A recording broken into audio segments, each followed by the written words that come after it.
A nós descei divina luz, a nós descei divina luz, em nossas almas acendei o amor de Jesus.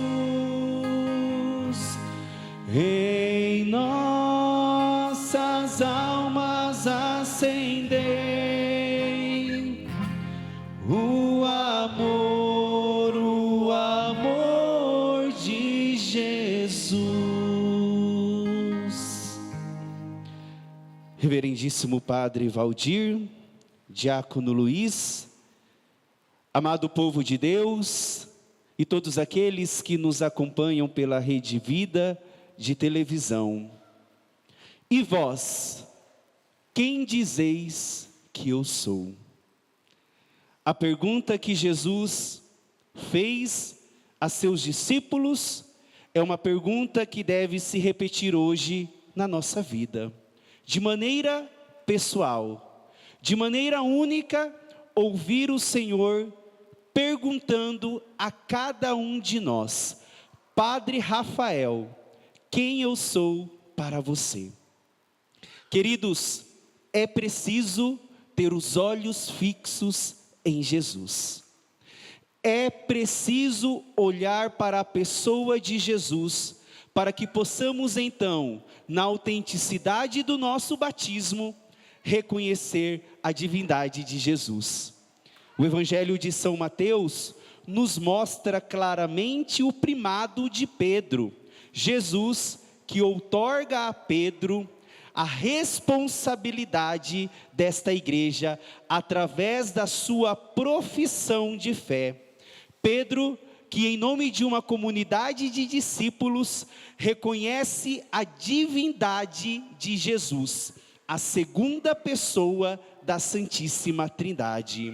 E para nós hoje, queridos, 2000 anos depois dessa profissão que Pedro um dia fez para Jesus, nós também somos convidados a professar a nossa fé. Por isso que nós não podemos tirar os nossos olhos de Jesus. Por isso que nós precisamos nos manter focados, para que nós não nos percamos no nosso caminho. Mas é importante também nós entendermos que nós seguimos Jesus pela sua pessoa. Enquanto tantos outros deram outras características, deram outras identidades acerca da pessoa de Jesus, dizendo: uns dizem que você é o profeta, outros que você é Elias, e assim sucessivamente. Aqueles que estavam focados em Jesus souberam discernir e dizer, pela força da graça de Deus, que Jesus é o Senhor. Por isso que é muito importante na nossa caminhada de fé, nós olharmos para Jesus por aquilo que Ele é e não por aquilo que Ele faz na nossa vida. Não sigamos um Jesus pelos milagres, mas sigamos Jesus por Ele ser o Filho de Deus, o Verbo encarnado, aquele que venceu a morte e ressuscitou. Mas é verdade também, queridos, que o Evangelho de hoje, ele também nos revela a fragilidade humana de Pedro.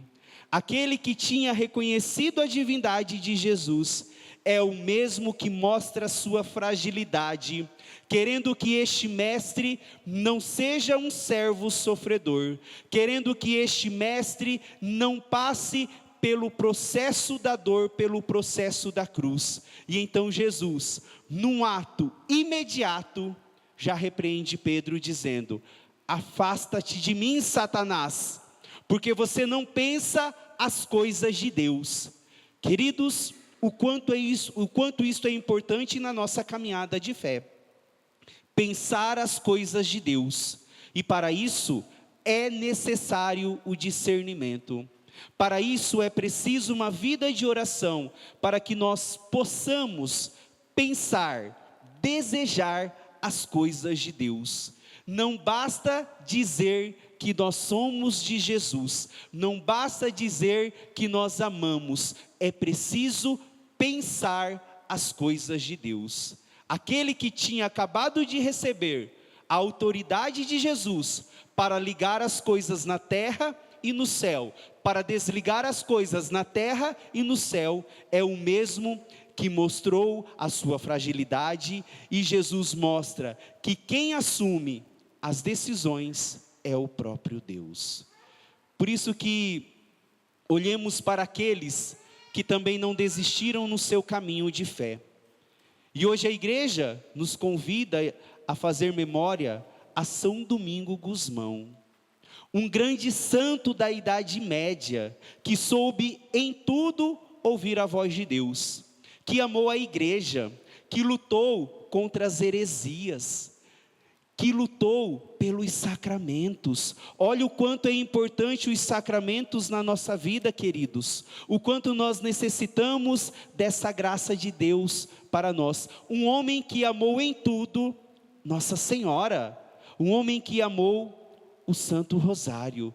Exemplos nós temos para que nós não sejamos como aquele povo que a primeira leitura vem nos dizendo essa semana, um povo que foi infiel, um povo que diante da sua infidelidade não soube olhar para Deus. Por isso que o salmo de hoje é um apelo, é o reconhecimento de um povo que sabe que errou. Criai em mim um coração que seja puro. Olha que oração bonita. Um povo que sabe que errou diante de Deus, e Deus revela o seu amor. Deus revela a sua misericórdia e faz este povo infiel retornar à sua terra, como que num novo êxodo. Queridos, quantas vezes é necessário Deus também nos tomar pela mão, pela sua misericórdia, pela sua graça, e nos fazer retornar pelo caminho para a nossa terra. Mas para isso é necessário reconhecer muitas vezes que somos um povo infiel, que não rezamos como deveríamos rezar, que não autenticamos o nosso batismo como deveríamos autenticar, que não amamos a igreja como muitas vezes nós deveríamos amar. Então é necessário também fazer a oração deste povo como o Salmo nos ensina, reconhecer as nossas fragilidades, reconhecer em nós que nós, por nós mesmos, nada podemos. E isto ficou claro no Evangelho. Pedro nada podia por si.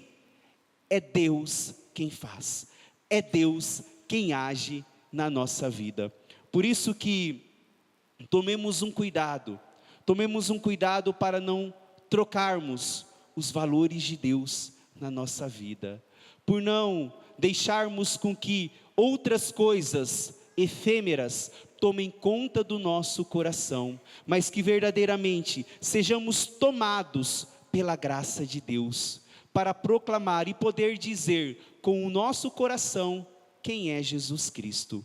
Queridos, também hoje nós abrimos na nossa diocese a Semana da Família. E o quanto é importante nós rezarmos pela família. Estamos no santuário da vida. E a família também é chamada pela igreja a ser um santuário. O Papa João Paulo II já dizia que a família é um santuário. E vai dizer para nós que a família é esta igreja doméstica. Olha como é importante a nossa casa ser uma extensão do corpo místico de Cristo, que é a igreja. Por isso, nesta semana, onde nós celebramos a família, rezemos. Quantas famílias que deixaram de rezar? Quantas famílias que já não pensam mais as coisas de Deus? E se não pensam as coisas de Deus, o que acontece? Olha o que aconteceu com Pedro. Não pensou as coisas de Deus, e Jesus imediatamente disse: retira-te, Satanás. É preciso retornar à essência. É preciso que dentro das famílias nós retomemos uma vida de oração. Nós sabemos, queridos, que a família ela tem sido alvo de tantas situações. A família ela tem sido alvo de tantas situações que podem destruir, justamente porque dentro da família existe um santuário. Estamos no mês de agosto, e o mês de agosto é dedicado às vocações. E não tem como falar de vocação sem falar de vocação familiar. E é por isso que muitas vezes a família tem sofrido muitas provações, porque é de dentro das famílias que nascem as vocações. É de dentro de uma família que nasce um religioso, é de dentro de uma família que nasce uma religiosa, que nasce um sacerdote, que nasce outro pai de família, é dentro da família. Por isso, queridos, rezemos. Rezemos de maneira incessante, para que as famílias possam jamais tirar o olhar de Jesus Cristo, para que assim como Pedro pôde professar a sua fé na pessoa divina de Jesus, que as famílias também possam professar a sua fé na vida divina de Jesus, na pessoa divina de Jesus. Amados irmãos e irmãs, que esta liturgia gere em nós cada vez mais um gosto pelas coisas de Deus. Que ao sairmos daqui, saiamos com um desejo de anunciar Jesus, de proclamar este Jesus divino, de pensar as coisas de Deus, e que a luz do Evangelho possa nos iluminar, para que sejamos fiéis em nossa caminhada. Louvado seja nosso Senhor Jesus Cristo, para que sempre seja louvado.